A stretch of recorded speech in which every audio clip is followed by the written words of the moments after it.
Bonjour à tous, je m'appelle Lilia Rechetniak, je suis la présidente et cofondatrice de Hippipin. Merci à vous d'être là. Le but de cet atelier est de comprendre pourquoi il est bénéfique d'embaucher des personnes avec autisme. Probablement, contrairement à vos attentes, nous n'allons pas passer en revue ici tous les talents exceptionnels habituellement reconnus aux personnes avec autisme. Ce qui nous servira de point d'entrée, ce sera les choses qui sont les plus compliquées à gérer pour ces personnes-là, ce qui rend difficile habituellement l'interaction autiste-entreprise.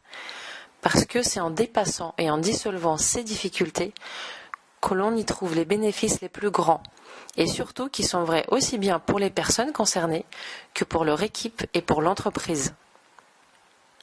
À titre de précision, cet atelier s'applique surtout à l'autisme de haut niveau, même si beaucoup de choses sont vraies pour tout type d'autisme, de handicap et tout simplement de différence, et pour toute personne en mesure de travailler.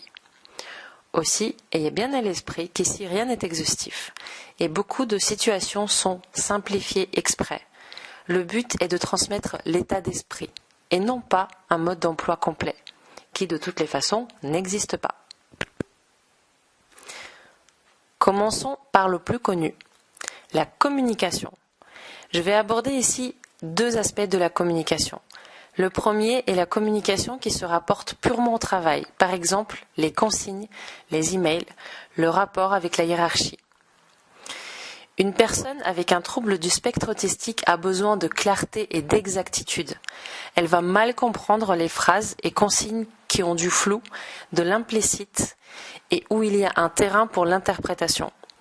Certains ne diront rien et vont essayer de comprendre et de faire au mieux de leur côté. Ils présenteront un résultat qui sera peut-être bon, mais peut-être qu'il sera complètement à côté de ce qui était demandé. Alors que d'autres, dans ce cas-là, poseront beaucoup de questions jusqu'à ce que tout soit clair. Des questions qui parfois pourront paraître bêtes, superflues ou sans aucun rapport à celui qui donnait les consignes. Ces questions ou incompréhensions peuvent engendrer des tensions, des jugements et avoir des conséquences négatives sur la relation et sur le travail. Si on prend la peine et le temps d'adapter notre communication à la personne autiste qu'on a en face de soi, de l'aider à bien comprendre ce qu'on attend d'elle, voici tous les bénéfices qu'on peut en tirer. Premièrement, elle finira par comprendre ce qu'elle doit faire et le fera avec une efficacité redoutable. Aussi, elle vous sera reconnaissante pour votre patience et votre management respectueux et aura envie de se dépasser pour vous par la suite. Si vous prenez l'habitude d'expliquer les choses plus clairement à tous les autres collaborateurs, vous avez beaucoup de chances de les aider à devenir plus efficaces eux aussi, sans pour autant faire plus d'efforts, et tout en gagnant du temps. Parce qu'en réalité, tout le monde apprécie quand les choses sont claires. Le cerveau peut ainsi se focaliser sur la tâche à accomplir et non pas sur le déchiffrage des consignes. Et en fin de compte, tout simplement, cela fait gagner beaucoup de temps. Le second aspect de la communication concerne plus généralement les relations que la personne autiste peut avoir avec les autres. En plus de ce même besoin de clarté et de précision, il y a aussi le fait que nouer la conversation puisse être plus difficile, que les moments conviviaux entre collègues sont justement les situations que l'autiste va craindre et éviter le plus, et que plus il y a de monde, et plus c'est difficile à gérer. Mal géré, cela peut favoriser le jugement, l'isolement et le mal-être. Et pour éviter cela, dans certains cas, dans les entreprises, on donne aux collaborateurs autistes des tâches qui n'ont pas besoin d'interaction avec les autres, où il sera efficace tout en restant tout seul. Quand cela marche et satisfait aussi bien le collaborateur et le besoin de l'entreprise, pourquoi pas? Mais cela n'enrichit personne au final. En prenant le temps de découvrir votre collaborateur autiste, en créant des situations où il est plus facile pour lui de s'exprimer, d'interagir librement avec vous et les autres collègues, vous le découvrirez plus en profondeur. Par exemple, cela brisera les préjugés que vous pouvez avoir sur lui, sur l'autisme, sur le handicap et sur la différence. Aussi, cela va créer une interaction plus calme, plus apaisé et plus authentique qui vous fera du bien à vous aussi. La personne autiste ne sait pas et ne veut pas parler de tout et de rien. Elle va parler d'elle, vous poser des questions sur vous, en vous mettant d'abord mal à l'aise probablement, mais finalement en vous amenant à vous ouvrir un peu plus et à vous reconnecter avec ce qui est important pour vous aussi. Et si ces moments sont pratiqués couramment et ouvertement, toute l'équipe sera plus soudée et travaillera mieux ensemble. L'environnement de travail. C'est probablement l'élément le plus facile à adapter puisqu'il est très tangible. Il faut juste éviter le piège de penser que toutes les personnes sur le spectre autistique ont besoin de la même chose. La plupart des environnements de travail classiques pour une personne autiste, c'est comme voir ce genre de pièces et essayer d'y être efficace. Il faut d'abord ranger, mais chacun devra ranger à sa façon. En se renseignant auprès de la personne sur ses besoins et en lui fournissant les aménagements adaptés à son besoin à lui, c'est comme si on donnait la possibilité à son cerveau et à ses capacités de travailler et s'exprimer librement. C'est encore une fois cette idée de lui permettre de se concentrer sur la tâche et non pas sur la gestion des difficultés qui lui empêchent de l'accomplir. Pour une personne autiste, ces aménagements sont quasiment toujours indispensables, même s'il s'agit d'un autisme de haut niveau et qui ne se remarque pas. Par exemple, le bruit d'un open space peut potentiellement déranger n'importe qui, autiste ou pas. Mais une personne avec autisme, si le bruit est son point sensible, il va la déconcentrer au point souvent de lui enlever toute capacité à travailler. Et en plus, cela va provoquer un stress qu'il faudra ensuite gérer. Cela peut être la même chose avec d'autres éléments, comme par exemple trop d'éléments dans le champ visuel, trop de monde, une disposition du bureau qui met mal à l'aise, un besoin d'avoir toujours sur soi un objet qui rassure, ou un besoin d'écouter de la musique, etc. La liste n'est pas exhaustive. Alors, quels bénéfices et quels enseignements peut-on tirer de ce point-là si on apprend à le dépasser ? Tout d'abord, en créant un environnement assez paisible pour qu'un collaborateur autiste puisse s'y trouver, avec une approche flexible et compréhensive, il y a de grandes chances que d'autres collaborateurs s'y sentent mieux également.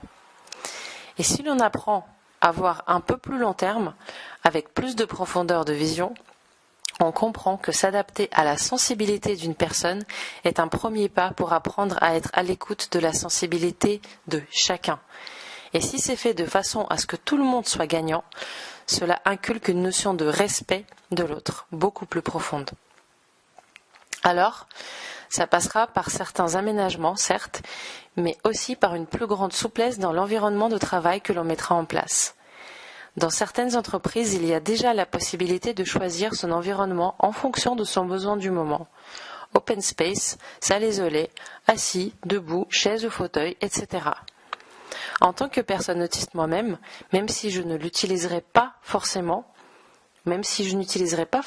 tous les environnements proposés, simplement le fait de savoir que c'est possible me donne un sentiment de liberté et d'autonomie dont j'ai vraiment besoin pour être bien et efficace. Et c'est vraiment important. L'élément suivant est l'organisation et la peur du changement. Beaucoup de personnes autistes vivent mal le changement qui est imposé ou même juste proposé par quelqu'un d'autre. Cela cause de l'anxiété qui est souvent difficile à gérer. Et plus la personne compense ses traits autistiques, mieux elle gère et moins cela se voit. Mais ça reste quand même un stress. Et c'est vrai même pour les changements mineurs qui peuvent paraître insignifiants pour d'autres personnes.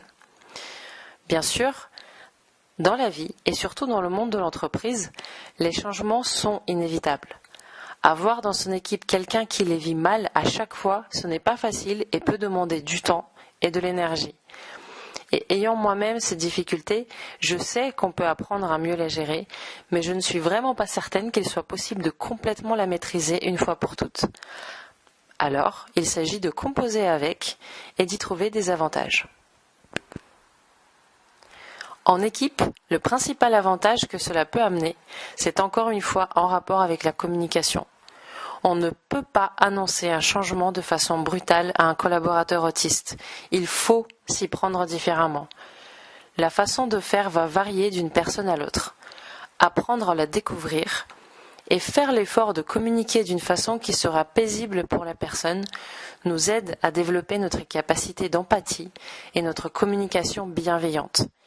Et au final, au lieu de nous faire perdre du temps, cela nous en fera gagner beaucoup. On apprend à prévenir au lieu de guérir et c'est toujours plus efficace. Et comme pour les autres points, si on apprend l'empathie et la communication bienveillante envers une personne, on l'appliquera aussi aux autres. Cela va pacifier beaucoup de nos relations professionnelles et personnelles et permettra d'attirer et de mettre en confiance des collaborateurs qui sont brillants, mais parfois trop sensibles pour travailler dans une ambiance basée uniquement sur la performance.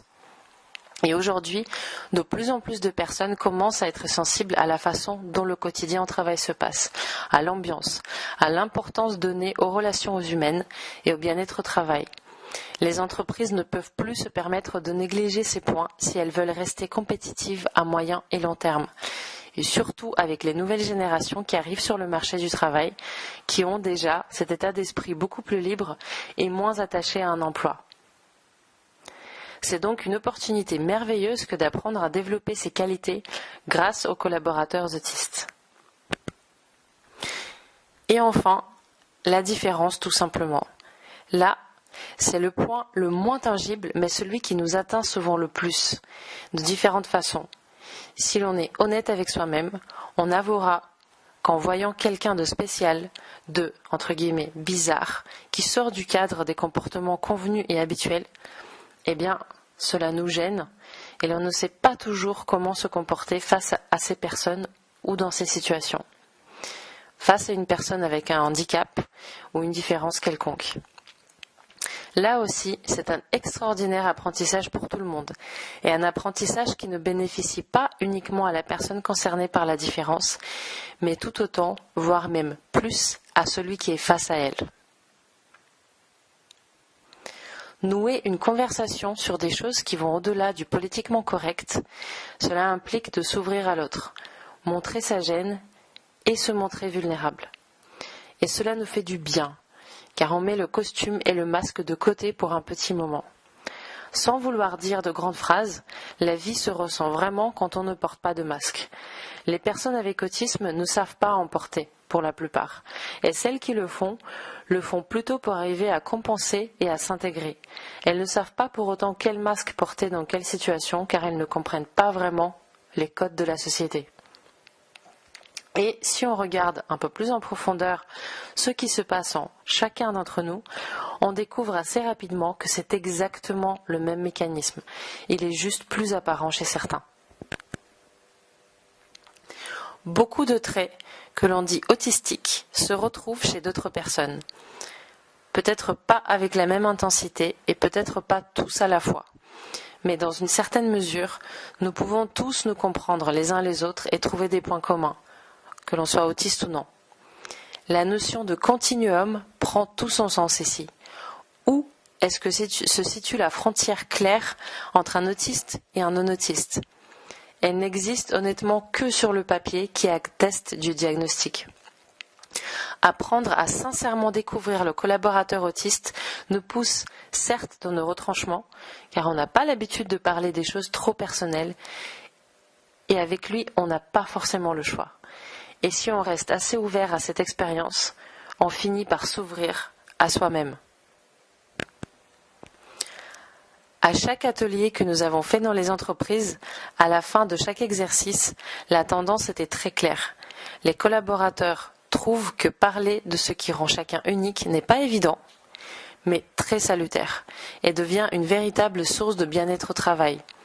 Cela permet d'avoir des rapports plus apaisés et humains avec les collègues, plus d'empathie et de richesse au travail grâce au contact authentique les uns avec les autres.